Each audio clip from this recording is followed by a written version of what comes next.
Hey guys, I got with the picks here. It is Sunday early morning. It's like 2:30 in the morning. Yesterday we gave Minnesota minus 27.5. If you had Minnesota, you know exactly what they did yesterday. They covered. They won 49-7. They won. And it took our record to 10-3, which is 77% winners. Put that number up against anything, and we're at the top, guaranteed. We're coming back Sunday with, in my mind, another no sweater again. We're going to look to go 10-3. I see us going 10-3. I see a comfortable win today. Let's get to it. We're looking at Houston traveling to Denver. Houston has a tie on their record, and Denver is 0-1. They lost to Seattle. This line sits at 9.5 as I speak. The total opened up at 42.5, and it sits at 45.5. Now this line went up 3 points on the total for one specific reason.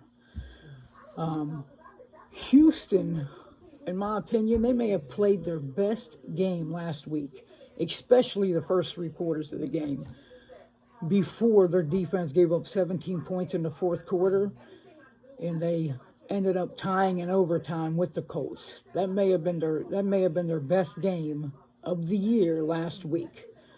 They looked very solid the first 3 quarters, but when the fourth quarter looked around, it kind of tarnished the first 3 quarters. Like, was that a joke? Was it just wrong play calling? Were they not doing what they needed to do? Were they not giving Taylor the ball enough? Whatever it may be, Houston showed their ass in the fourth quarter, and they gave up 17 points. And I'll tell you what, 17 points to one team in 1 quarter in the NFL, that's a lot of points. I mean, it really is. Houston in that game, they put up a total of 317 total yards of offense. But their defense kept them winning the game with 2 costly turnovers before Houston's defense disappeared in the fourth quarter. The Broncos on the other side, Russ went back to Seattle against an inferior Seahawks team and lost. I can't put it on Russ's shoulders that he lost. Obviously, he is the captain, but his performance, his numbers, his play, they should have won easily.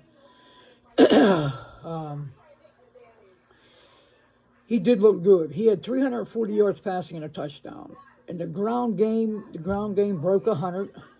Cortland Sutton and Jerry Jeudy, they had 175 total yards and a touchdown. I know everybody watching us watched the game last week because it was the Monday Night Football game. So we know what killed the Denver Broncos last week. They had 2 costly turnovers on the goal line. 2 costly turnovers.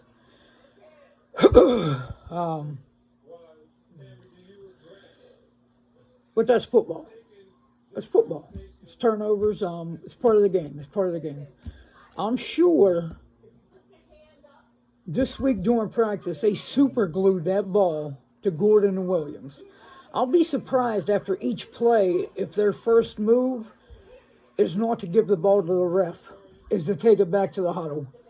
I believe they practiced holding on to that ball so tight this past week. They may just run for a first down and take it right back to the huddle and try to run it again. I truly believe that. I see them righting the ship on that. I am 1,000% sure. I can't be 1,000% sure. I will be highly surprised if Williams or Gordon puts the ball on the carpet this week.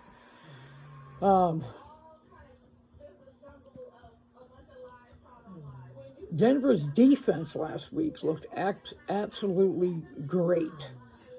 They gave up 270 yards. Yes, Geno Smith came out the gate. What was he like? He was like 14 for his first 14, 14 for his first 15 passes, but I mean they were mostly dink and doink passes. I mean it wasn't much downfield.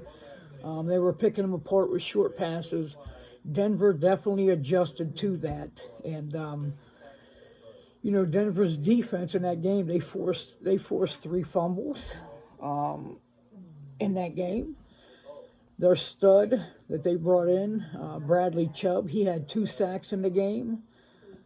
Their defense looked excellent, and especially in the second half, when adjustments were made, that defense was razor sharp. I truly believe we're talking about a team that by the end of the year, and they start gelling the way they are, Russ is going to be very happy. I believe this is a pretty special team they got. They have a lot of good weapons around them. I believe Javonte Williams, and I wasn't always on boat, even coming from North Carolina. I just wasn't on the boat for some reason with Javonte Williams. Watching his yards after contact and how this kid's special. I mean, special. I'm bought into him now. I am.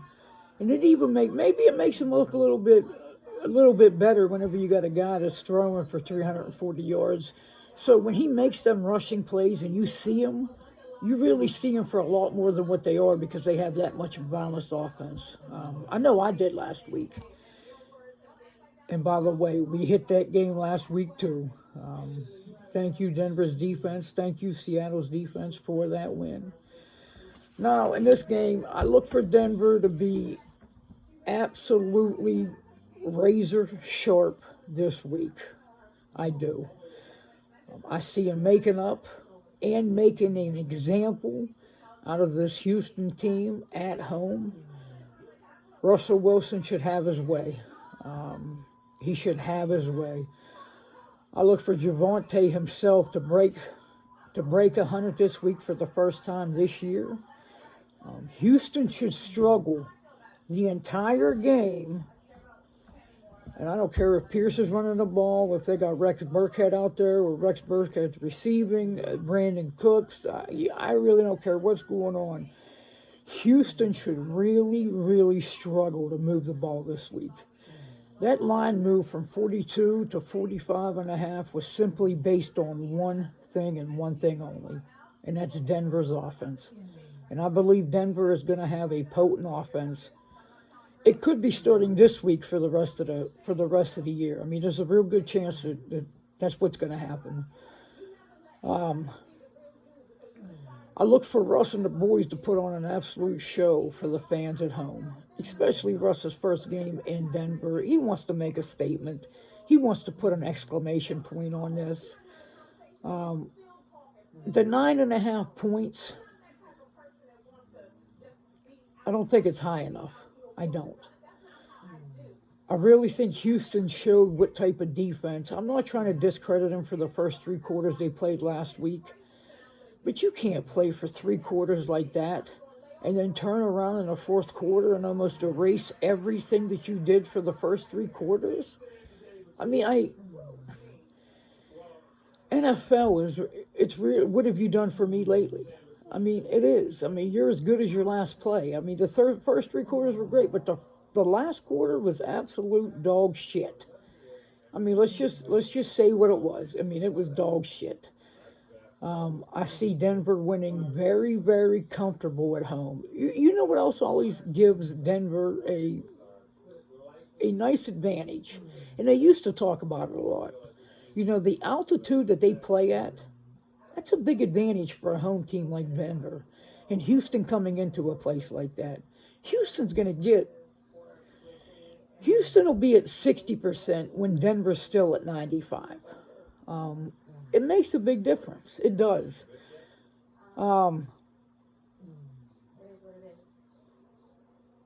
Houston are 1-4 against the spread versus a losing team in their last 5.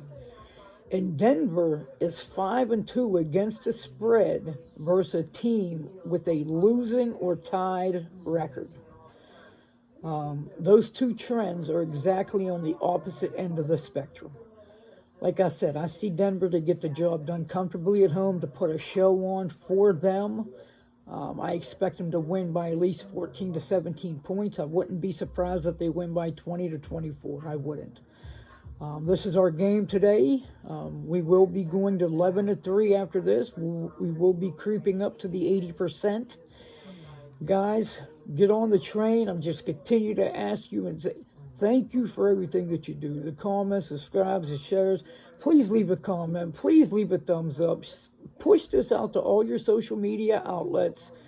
More people need to see these things. More people need to pick up this free money. You guys do your job. I'm going to do mine. I'm going to bring you great content with high percentage winners. Guys, you already know what I'm going to do until I get back to you. I'm going to get back to getting this cash.